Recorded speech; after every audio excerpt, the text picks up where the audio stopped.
За ондоогийн хотспотыг цацаж болдог болгохын тулд settings руугаа ороод доошо гүйлгээд cellular data гэдэг рүү орно. Тэгээд доошо гүйлгээд ондоогийн интернетийг авдаг сүлжээ рүүгээ ороод за тэнд cellular data network гэсэн хэсэг байна. Use carrier settings гэдгийг идэвхжүүлэхээр юм бичиж гарч ирнэ.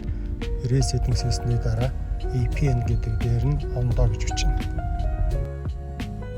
Тэгээд доошо гүйлгээд интернет бодлын дээр APN гэдэг дээр нь болохоор интернет гэж бичнэ.